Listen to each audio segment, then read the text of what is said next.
नमस्कार दोस्तों, स्वागत है हमारे YouTube चैनल प्राचीन वेद ज्ञान में। दोस्तों, हमारे YouTube चैनल प्राचीन वेद ज्ञान को सब्सक्राइब करें ताकि हमारे नए नए वीडियो आप सब तक आसानी से पहुंच जाए और साथ ही बेल आइकन को इम्प्रेस कर दें। अब करते हैं वीडियो शुरू। आज हम बताने जा रहे हैं एक चुड़ैल की कहानी। यह कहानी मुझे मेरी दादी माँ ने सुनाई थी। मेरी दादी माँ एक छोटे गांव में रहती थी। ऐसा कहा जाता है कि उस गांव में भूतिया चुड़ैल रहती थी और ऐसा ही भूतिया चुड़ैल से मेरी दादी का सामना हुआ था। वह एक चुड़ैल थी, खुले बालों और भयानक डरावने चेहरे वाली चुड़ैल थी। सर्दियों का समय था, ठंड बहुत ज़्यादा थी। पूरे गांव में कोहरा धुंध छाया हुआ था। मेरे दादा एक बड़े अधिकारी थे जो रोज की तरह दफ्तर का काम खत्म करके घर की ओर लौट रहे थे।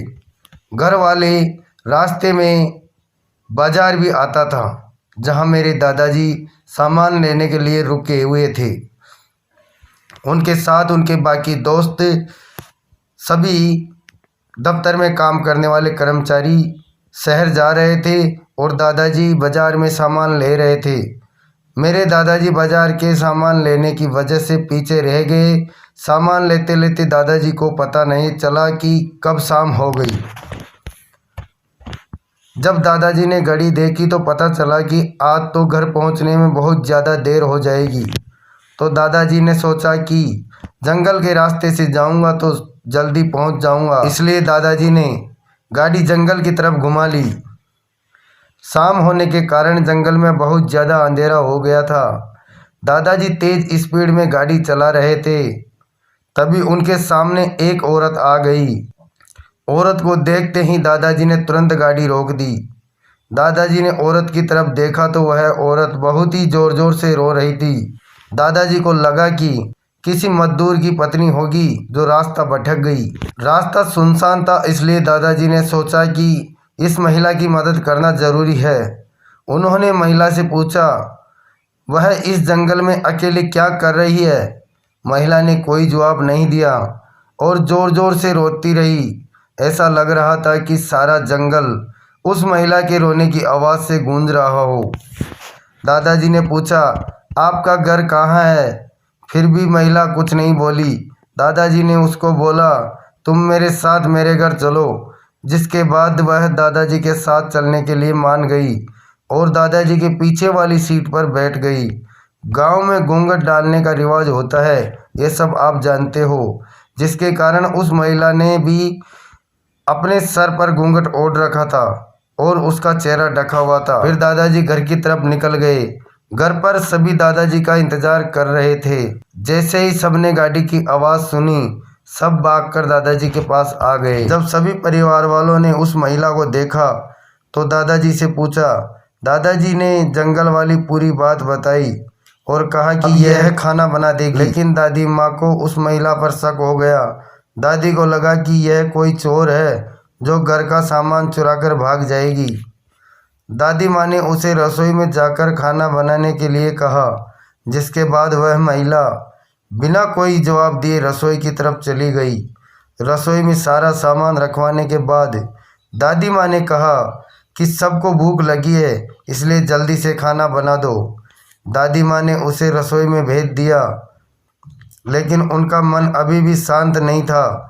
10 मिनट बाद दादी माँ रसोई में पहुंची तो देखा कि वह महिला मछलियों के बैग में से मछली निकाल रही थी, जिसको देखकर दादी माँ को और भी गुस्सा आ गया। उन्होंने बोला कि तुमने अभी तक खाना बनाना शुरू ही नहीं किया, कब खाना बनेगा और कब खाएंगे हम लोग? उस महिला का चेहरा अभी भी ढका हुआ था, इसलिए किसी ने भी उसका चेहरा नहीं देखा था। दादी माँ ने उसका चेहरा देखने की कोशिश की, लेकिन उसका चेहरा नहीं देख पाई। दादी माँ ने बोला कि किसी भी चीज़ की ज़रूरत हो तो मुझे आवाज़ लगा के बुला लेना, लेकिन फिर भी वह महिला कुछ नहीं बोली। दादी माँ को लगा कि शायद अनजान लोगों की वजह से यह झिझक रही है। जिसके बाद दादी माँ चली गई। रसोई में अजीब और गरीब आवाज़ आ रही थी। फिर 10-15 मिनट बाद दादी माँ रसोई में आई तो रसोई का नज़ारा देखकर दादी माँ बहुत डर गई। उनके पैर जमी के ऊपर जम गए दादी माँ के गले से आवाज़ नहीं निकल रही थी। दादी माँ ने देखा कि वह महिला रसोई में बैठकर कच्ची मछलियों को ही खा रही है। रसोई में मांस और हड्डियों के टुकड़े बिखरे हुए पड़े हैं। उस महिला का घूंघट भी सर पर नहीं था। उसका चेहरा बेहद डरावना, लंबे लंबे काले काले बाल, बड़े बड़े नाखून, और वह एक चुड़ैल थी। वह चुड़ैल मछली खाने में मगन थी। इस कारण दादी माँ पर उस चुड़ैल का ध्यान नहीं गया। दादी माँ से चिल्लाया भी नहीं गया। दादी माँ को लगा कि यह और ज़्यादा भयानक ना हो जाए। दादी माँ ने एक थाल उठाया और वह चूल्हे में से जलता हुआ कोयला लेकर उस चुड़ैल की तरफ दौड़ पड़ी। दादी माँ ने कोयला उस चुड़ैल पर फेंक दिया। आग की वजह से वह चुड़ैल जोर जोर से आवाज़ निकालने लगी। चुड़ैल की आवाज़ सुनकर सारा घर इकट्ठा हो गया। चुड़ैल को आग दिखाकर घर से बाहर निकाला। चुड़ैल की आवाज़ इतनी तेज थी कि आसपास के सभी लोग अपने अपने घरों से बाहर आ गए और सभी ने चुड़ैल को देखा। चुड़ैल लोगों को देखकर गांव से जंगल की तरफ चली गई। पूरे गांव के लोग चुड़ैल के डर से कांप रहे थे